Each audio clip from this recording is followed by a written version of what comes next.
Welcome back, another episode. In episode 3 of season 20 of Grey's Anatomy, a new character was introduced to Grey Sloan Memorial Hospital, while an established one returned. Meredith's appearance in this episode continued a pattern begun in the season 20 premiere of Grey's Anatomy, even though she had already relocated from Seattle to Boston since the season 19 mid-season finale. Ellen Pompeo will reportedly appear in at least 4 episodes of season 20 of Grey's Anatomy. This means that viewers will have more to anticipate in the upcoming episodes concerning Meredith, particularly considering the revelations from episode 3 that established her working in Seattle in greater detail. Meredith and Amelia presented their research on Alzheimer's disease. Grey's Anatomy season 20, episode 3, opened with Meredith and Amelia presenting their research to an ecstatic board of investors. Unfortunately, the board presumed that Catherine was on board as well, which was a condition of their funding. Rather than try and get her on board, Meredith spent most of Grey's Anatomy season 20, episode 3, hiding from Catherine, as she knew her supervisor would never approve. Without funding, her and Amelia's research can't go anywhere, so support is vital. Amelia and the new pediatric surgeon butted heads. The Grey's Anatomy season 20 trailer featured interactions between Amelia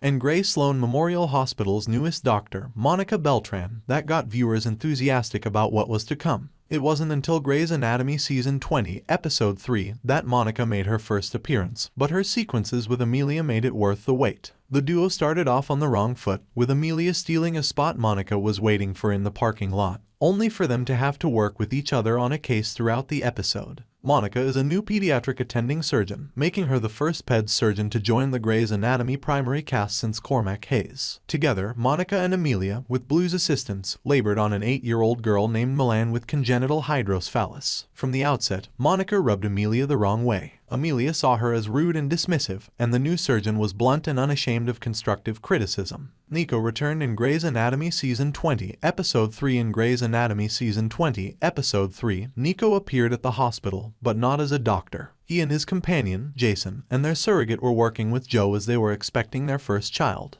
This threw Schmidt off, as he didn't know that Nico even desired children. Nico confessed that he'd only been with Jason for 9 months, and though he hadn't always wanted children, he knew he wanted to be with Jason, even if it meant becoming a parent. Adams ignored Bailey's instructions while Yasuda accepted the assignment in stride. Not wanting to get into any more difficulty with Bailey, Adams didn't have the same reaction. He left Yasuda alone with the patient in search of some more hands-on work, resolved to get into the door before Quan, whom he saw as his biggest competition. As roommates, Yasuda was attempting to establish a tentative friendship with Adams, whom she still blamed for getting them banned from the OR. Thus, she reluctantly consented to cover for him with Bailey. To conceal from Catherine, who was also visiting Grey Sloan Memorial Hospital, Meredith decided to spend the day with Teddy, who was doing physical therapy. It was nice to see the duo interact, as despite knowing each other for years, there aren't many one-on-one scenes between them. Throughout Grey's Anatomy season 20, episode 3, Teddy tried to get Meredith to speak about herself, her work in Boston, and why she was in Seattle in particular. Maggie canceled on Winston again. Even though Winston missed his flight due to the unanticipated case, it didn't matter, as Maggie had canceled on him, and not for the first time. Apparently, Winston had been attempting to see Maggie in Chicago for weeks, but she always had a last-minute excuse about why she couldn't meet with him. Adams moved out of the intern house at the end of Grey's Anatomy season 20, episode 3. Simone returned home to discover Adams missing. Not only was he gone, but so were all of his belongings. Without a word to anyone, Adams had moved out of the intern house. For more videos, subscribe.